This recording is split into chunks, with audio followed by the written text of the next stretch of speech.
আসসালামু আলাইকুম রহমতুল্লাহি ওয়া বারাকাতুহু। বিসমিল্লাহির রহমানির রহিম। সম্মানিত বন্ধুগণ, আজকে আমার আলোচ্য বিষয় হল রমজান মাসে কোন কাজগুলো গুরুত্ব দিয়ে আমরা করব এবং এটি নিয়ে আমার আলোচনা। রমজান মাস একটি রহমতের মাস। রমজান মাসে আমরা যে নিয়তে চলবো, আল্লাহ পাক কিন্তু এই নিয়তে চালাবে। খুব সাবধান, সেনসিটিভ একটা মাস। কিন্তু আপনি কল্পনা করতে পারবেন না আমার এই কথাটা আমি কতগুলো কথা আলোচনা স্টাডি করার পর আমি এই কথাটা বলছি যে রমজান মাসটা একটা সেনসিটিভ মাস। কিন্তু এই মাসে দোয়া কবুলের মাস। এই মাসটা হলো গুনাহ ছাড়ার মাস, ভালো কিছু অর্জনের মাস।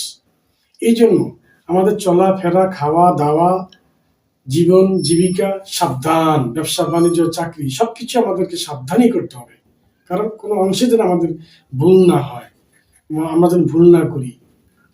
যেমন আপনার যত আত্মীয়তা হক আছে, খোঁজ খবর নিবেন, সদাকা দিবেন, মানে হাদিয়া দিবেন।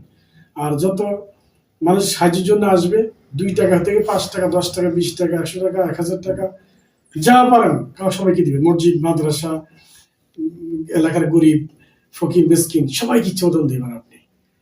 আর যত খারাপ কাজ আছে সব বর্জন করে নিতে হবে আমাদেরকে। এবং আমাদের রাস্তাঘাটে চলাফেরাটা কঠিন, দেন দরবার হতে শুরু করে কাজ করবার। কারণ এই রমজান মাসে শয়তান যদিও দূরে আছে, কিন্তু দূর থেকে আশা করতে পারে।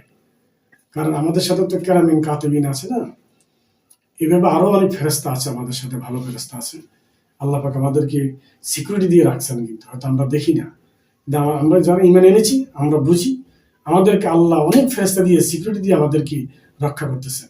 কিন্তু শয়তান যদিও বন্দী আছে, কিন্তু সে আশ্বাসা করতে পারে, তাকে আল্লাহ ওই ক্ষমতাটা দিয়েছে। এই জন্য মারপিট হয় বেশি রমজান মাসে। দেখবেন বাড়ি বাড়ি, পারিবারিকভাবে, দোকানে পাটে, ব্যবসা বাণিজ্যে, এবং আপনার এই চাকরি ক্ষেত্রে, স্টাফে, মানে অনেক ধরনের দুর্ঘটনা ঘটে এই রমজান মাসে ঘটে। কিন্তু ভালো মানুষগুলোর সাথে খারাপ মানুষগুলা ক্ষতি করে বেশি, এটা হলো বড় বিষয়।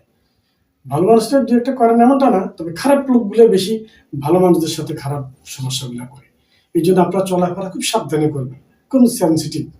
মসজিদের প্রতি গতি বাড়াইতে হবে, নেকামার প্রতি গতি বাড়াইতে হবে, এবং লেনদেনের ক্ষেত্রে সাবধান। যত ভেজাল কম যাবেন। এই মাসে এমন দুর্ঘটনা ঘটে, যেমনটা আপনার হজ করতে গেলে অনেকে জানে না যে হজরা আসওয়াদে চুমা দেওয়া কি ফরজ, নামাজ না সুন্নত না নফল। কিন্তু অনেক দেখা যাচ্ছে শরীরে দেয় না, শরীরে দিচ্ছে না, শাস্তি দিচ্ছে না, কিন্তু হজরা আসওয়াদে সে হজে আসওয়াদে চুমা দিতে গিয়ে